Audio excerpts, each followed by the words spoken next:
Welcome to this episode of Forgiving the Girl Inside, a Matter of the Heart. I'm your hostess, Lisa Drennon, energetic mindset mentor, and I am here with the beautiful Tobey, who is a lifelong student. I like that because we always need to learn to grow. She's always seeking and evolving. She began her personal growth path in 2004, diving deep into self-awareness and transformational work.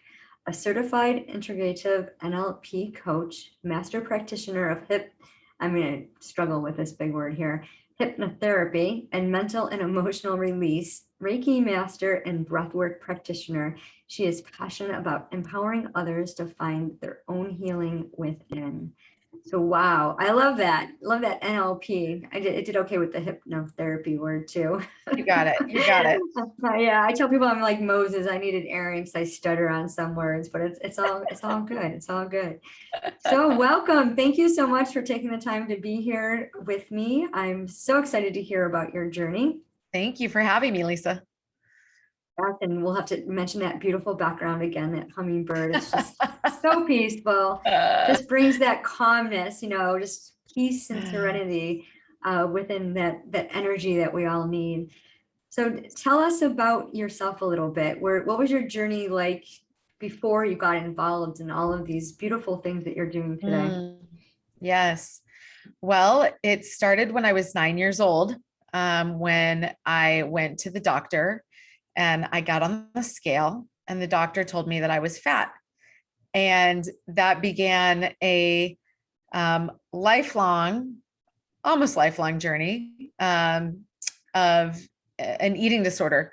So it was really permission at that point for my mom to really start projecting her own self-hatred onto me. And my mother is still challenged with her accepting and loving herself. And I was the only girl and in her likeness. And so that day when we left the doctor's office, we went to the grocery store and I was crying in the back of the van. And my mom went in without me. And she said, "Stop crying. You're fat and we're going to fix it." And the words may not have been that, but that's how I internalized them at that age. And that just really speaks to what I went through at home from then on. And dinner was awful. I would cry at the dinner table. I didn't understand. I was a kid. It wasn't explained to me why I needed to lose weight. I just thought that I was bad and I was wrong and that I had done something wrong. And so at dinner, I wasn't allowed to have seconds. All of a sudden, I didn't understand. My favorite meal when I was a kid was steak, medium rare steak and mashed potatoes. Strange, I know. And Brussels sprouts. I love Brussels sprouts, but I wasn't allowed to have seconds all of a sudden. And I wasn't allowed to have potatoes anymore. And I didn't get it. And it wasn't explained to me. It was just like, no. So I did, start crying at the dinner table. And so eventually looking back, I'm like, oh, wow, we digressed to everybody. We ate buffet style and everybody would take a plate and go to a different TV in the house. Probably because it was painful that I cried at the dinner table and they didn't want to be around me and didn't know how to explain to me what was going on. So at age 12, I discovered bulimia, which I thought was the holy grail because, all of a sudden now I can eat all these foods that I'm not supposed to have and just get rid of them. And I started smoking at 11. So then I had this whole routine of binging and purging and then going to smoke a cigarette afterwards as a child. Looking back, I was a child. I now understand bulimia as just such a really violent version of an eating disorder. And I really hated myself. And I had started going to the gym with my mom at 11, and this was the 80s. So I'd go to aerobics with her and, she'd get me up in the morning to go power walking with her. And when I was in high school, she would wake me up before school to get on the treadmill, which I called the hell mill. And as soon as she left for work, I would go back to bed. I was like, I hate that thing. But I mean, really, it caused me to start, I didn't realize at the time, but the self-hatred and the building resentment towards my mother and hating my home life. So I started smoking at 11 and drinking at 12. And I started doing drugs at 14, any way to escape while I was still, a straight A student, still trying to prove myself to get love. And it was just a really painful childhood. And when I got to college, I went to college my freshman year and I lost 15 pounds. And I was convinced that it was because I was away from my mom and I didn't have, her voice yelling at me going, if you eat that, that's going to go right to your hips. I have tons of stories about, different things that she said to me. And it's in this, I just want to communicate that I know that my mother was not aware of what she was instilling in me, of the belief systems that she was instilling, of my own self-hatred, of, I remember a time in high school when I stood naked in front of my full-length mirror with a knife on my thigh, ready to slice my thighs off.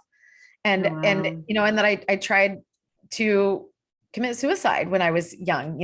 Thankfully it was a half-hearted attempt, and, taking half a bottle of Advil just knocked me out. But I really I didn't know how to live in this body. And I was on diet after diet after diet. And, I did a ton of exercise. And later in life, I became a triathlete, and I did a half Ironman, and I ran half marathons. And it was always, as soon as I cross that finish line, I'm going to be at my goal weight. And maybe then I can love myself. Maybe then I can accept myself. And really, it was like, maybe then my mom will love me. And every year going home for Christmas, I just wanted to lose weight so I could show up thinner, so my mom would approve of me. Wow. And it, thankfully I hit a bottom. I was 35. I was living in Chicago. I was binging and purging 5 to 10 times a day. I did not know how to stop. At work, we would all be in the conference room together, and I would leave and go throw up in the bathroom when everybody was away in the conference room. It was running my life. I did not know how to stop. At this point, it had controlled me, just like any addiction, like alcoholism or drug use. It's all fun and games at the beginning. And it's like, oh yeah, like I said, it was the Holy Grail, but then it's progressive, and it gets worse and it gets worse and it gets worse over time. And I literally thought that my only problem was that I couldn't lose weight, and I didn't know how to control this. And I had started personal growth work in 2004. And when I started personal growth work, that's what I came with. My only problem is that my weight loss and my problem with my body, and I'm at war with myself. I knew I was at war with myself. And then I found all these other things, but really the root was, that I didn't love myself. And it was worse than that. I literally hated myself when I looked in the mirror, hated myself. So I hit my bottom in 2013. And I was, this was almost a decade into my personal growth work. And I show up at my group, and I did not know this was going to come out of my mouth. This was total divine intervention. But I said to them, I'm binging and purging, and I don't know how to stop, and I need help. Thankfully, and I was shocked because I hadn't told anybody. I'm a very open book, but this is something that I kept to myself. And when you're an addict or you have a problem like this, there's so much that I lived in hiding. There's so many, closing the blinds so that I would eat, and, staying up and binging and purging all night long, and getting maybe 2 or 3 hours of sleep before I went to work as a corporate event planner. Super stressful job. You can imagine how inflamed with, because of all the stress that my body was. Of course, I wasn't losing weight. I was just my face used to be so much rounder just from the inflammation in my cheeks and my jaw. Wow. So yeah, so that was the moment that everything changed, when that came out of my mouth. And my group leader suggested a therapist.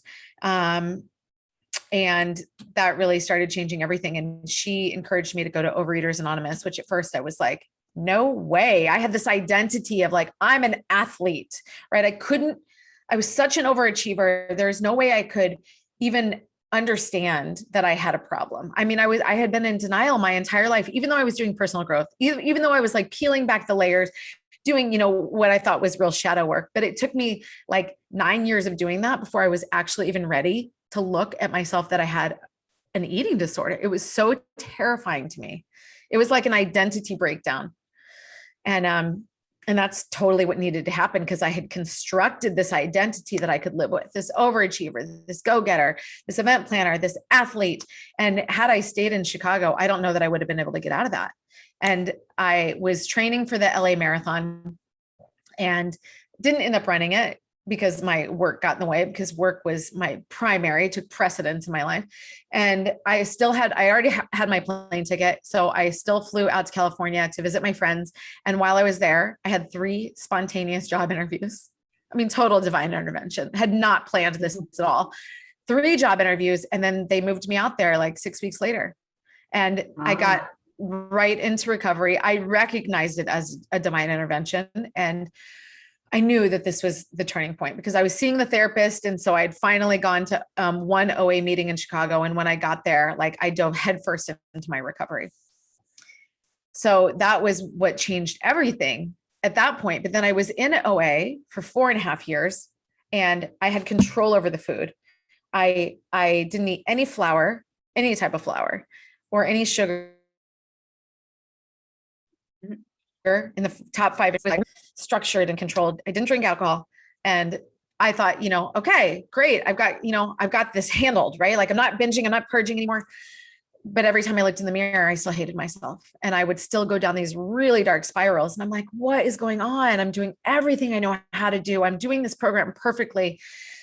And I'm still hating myself. I'm still stuck.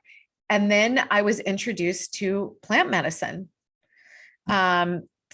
So this may be a little out there for some of your listeners, but I was introduced to ayahuasca, and the person who told me about it, I'd never heard of it before, had said, I went to talk therapy for 12 years and I got in one weekend an immense amount more of healing than I ever got in 12 years of talk therapy. And I was like, give it to me. I have to have it.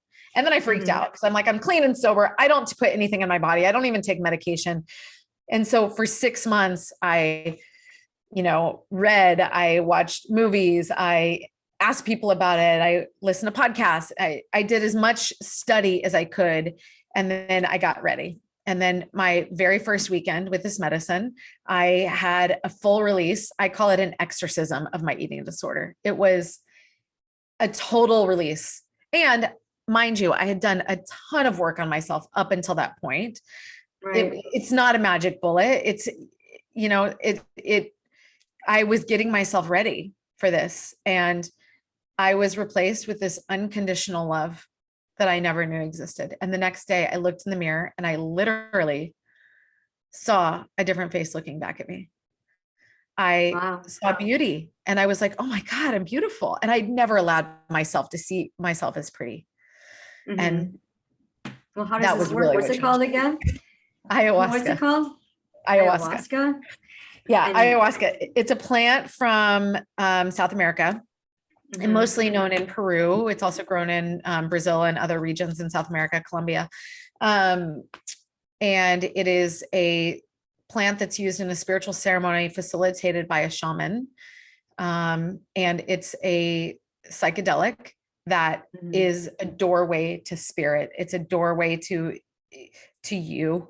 And it's considered a medicine because it really, it heals physically, mentally, emotionally, and spiritually. And it's not for everyone. It is a very powerful experience, not ever to be done alone, ever. I would never want that experience. Yeah. And it's been incredible. And that really launched me to a different doorway in my spiritual journey, which has just gotten deeper, and wider, vaster, more and more beautiful. Is it a tea you drink? Do they put it in a cup, like in a tea? Yes. Yeah. Okay. Because I met somebody actually down in Florida last December who told me about that experience, and she'd gone for the weekend and did it, and I was like, what? Because I'm into, I'm holistic. I'm into like the oils and all of that. But yeah, she didn't say the word, the name of it. She just described it with a drink. And I'm like, why would you do that? Because it can have a profound shift, immediate shift in your life. It was one, I would say every time I've sat with that medicine has been the most profound experience of my life. Yeah. Wow. Incredible. Yeah.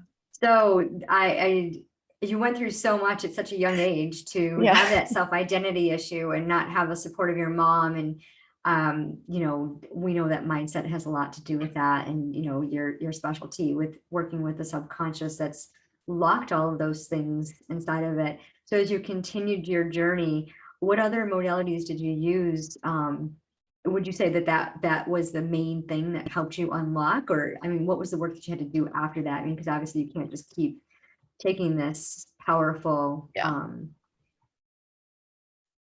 I can't say the word, Medicine. this Ayahuasca. powerful medicine, Medicine. ayahuasca, Ayahuasca. Yeah. ayahuasca. So Ayahuasca. what did you do on a daily basis to help maintain this Great self-love and this question. self-worth? Great question. Well, it was way easier because I didn't have those voices in my head yelling at me, telling me that I was, a piece of crap and fat and ugly. And I did and still do daily meditation. I got into, I call myself a always ever evolving student because I cannot stop myself from seeking out personal development opportunities. Like it is my passion. It's what my fun is. Like I love to go to retreats. I love to listen to, podcasts. I love to read. I love to immerse myself in any way that I can to improve myself. So I'm kind of an anomaly in that way. Like it's fun for me. So I'm always looking for different ways to take classes and improve myself. The first thing that came was Reiki. And that was shown to me in the medicine that I was a healer. And a friend of mine who's an intuitive, who's a psychic, had been telling me that for a while. And I was like, you are crazy. I don't even know what that means to be a healer. And well, she was right. She was really, really right. And it just opened my world to, I started studying Reiki, and that opened me to my intuitive gifts. And then came breath work. And so I started studying breath work. So it was really just like this path that I was being led down and guided, and more modalities kept coming my way. So, and I was practicing everything I was learning with myself, doing self-healing as well as working with other people. And as a coach, when you work with other people, that's so much of your own self-healing, because everybody you attract is a reflection of you. Right. So I'm always looking at that, like who's showing up in front of me, and is this an example of work that I've already done or work that I need to do that's in my blind spot? Right. So once you have this mindset of doing your work, like everything is an opportunity, like the work is everywhere. It just is. And ayahuasca really shows you, it does a lot of healing in the process, but it also shows you what your work is. It shows you what your next steps are and what arenas to dive into.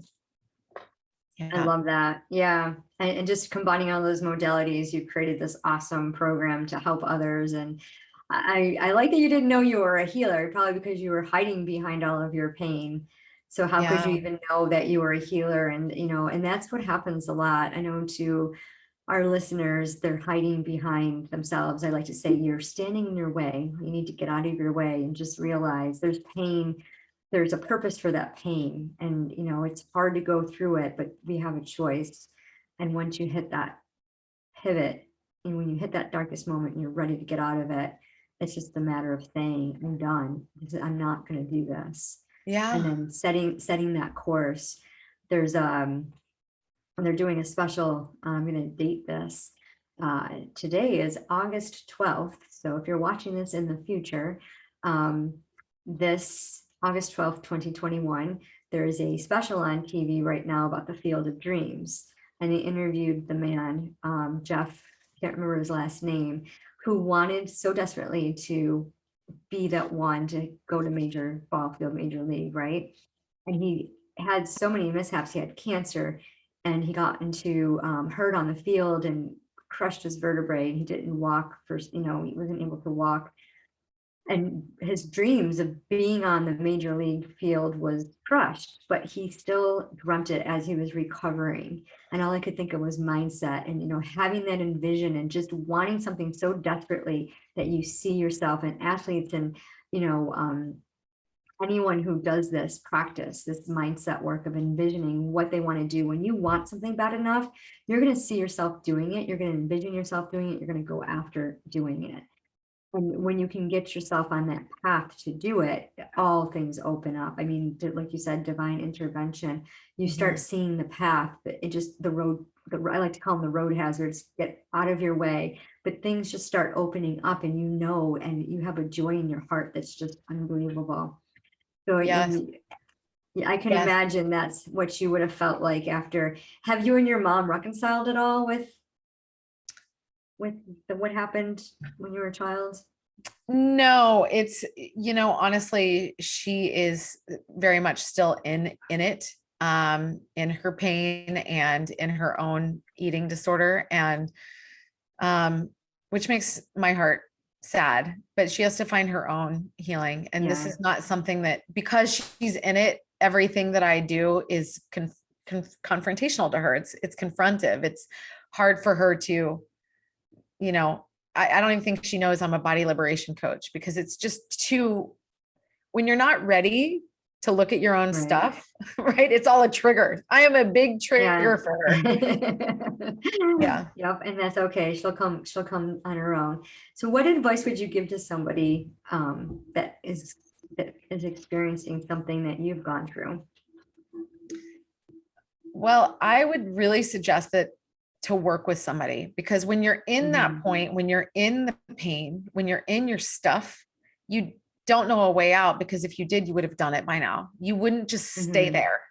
Right. So having a guide, a coach, a mentor, somebody to show you the way, at least to the first step, can be really helpful. I mean, and I know you work with the subconscious mind. I say unconscious mind, same. But all of our blocks, our beliefs are in our unconscious mind. So one of the main jobs of the unconscious mind is to make our beliefs a reality. So if you have all kinds of stuff in front of you in your life that you don't want, you got to go to the belief. What am I believing? And that I'm putting that out into the world. You will absolutely make your beliefs your reality. The first place to look to start to heal is the unconscious mind. So work with somebody who knows what's going on in the unconscious mind, because our thoughts and our feelings produce energy. Our thoughts send energy out, and our emotions pull that energy in. So just like you were talking about, visualizing, what you really want, visualizing your dreams. Well, you also that's the putting it out. Now you also have to feel it in your body. So imagine it as though it's already there. Imagine yourself, create an image of yourself, of your ideal self. Who do you want to be? Where do you want to be in your life? What kind of money do you want to be making? What do you want to look like? How do you want to feel? And bring all of your senses into it, all of your five senses. And feel that, do your best to feel that powerfully in your body. And that can be really, really powerful, because again, where thoughts are putting it out and the emotions are drawing it in, we're creating an electromagnetic field around us. So sitting in meditation on a daily basis and thinking about and feeling what you do want is something that you can start on your own. If you don't have the resources to get a guide, to have somebody to help you, that's a really beautiful place to start, is that envisioning process, because whatever you focus on, you're going to get. So you better focus on the good stuff so you can start attracting that, right? Absolutely. What you believe, you receive. Can't emphasize that enough. Absolutely. Yeah. It's got to I like to tell people, you need to get rid of your stinking thinking. Yep. Yep. Wow. Well, you have a very powerful story. Do you mainly work with women who have eating disorders, or? Yes, I have not yet worked with men with this specific topic. And if they come to me, I would absolutely, because it's such a broad range of, when we're talking about food and body, yes, there's eating disorders, which is probably like at the top, like level of intensity, but there's all the way down to, like, I teach a course called Eliminate Emotional Eating, a 6-week blueprint to guilt-free eating. So people who are, just maybe overeating, or they're using food to comfort themselves, which is probably most humans. But there's all levels. There's from that level, there's from, looking in the mirror and, my butt looks big, or whatever. Like, do you say these things? Do you look in the mirror and hate what you see? How many women do we know who do that? Or we're at lunch together and they're like, oh, I can't eat that. I went over, my calorie count, or my protein count, or my macros, like people who are always talking about what they're putting in their mouth, and, oh, I missed my workout today, I can't accept myself, or I have to work out, before I go to bed. It's these kind of thoughts where it's like we place so much importance on this physical body. It's and really what's best for us to place our focus on is health, right? Like, how do we feel? Are we going to be able to live long and agile in this body and have the energy and the endurance to live the life that we want to live with joy? That's where the focus really, I try not to say should, but would really improve your life to place your focus there versus focusing on what we look like and do we weigh a certain amount and stepping on the scale and it ruining our day. So there's all versions, all levels of this issue. But if you are dissatisfied with yourself, if you are having a really hard time finding love for yourself, when you look in the mirror and it starts to consume your mind, or you're thinking, or you're planning your food, if you're spending a lot of your mental energy focusing on food, what you're going to eat, what you should and shouldn't eat, or how much you work out, or, making yourself wrong for not working out. Like, these are the types of people that I work with. Yes, all of them. Okay, wonderful. Well, I know lots of people to refer to you. Because I'm actually chatting with somebody right now that's talking about having an issue with losing weight, and we were talking about intermittent fasting and things like that. 'Cause I one of my unhealthy coping mechanisms was overeating, and it took a long time for me. And now I'm just eating when I'm hungry, and that's it. I'm going to enjoy it. And I love ice cream. I enjoy my ice cream. So I just, everything in moderation, right? It's what we tell ourselves. You obviously can't eat it when you're upset or angry or whatever. But yeah, that mindset behind, like, why are you doing it? What's your belief about this? So awesome. I love this.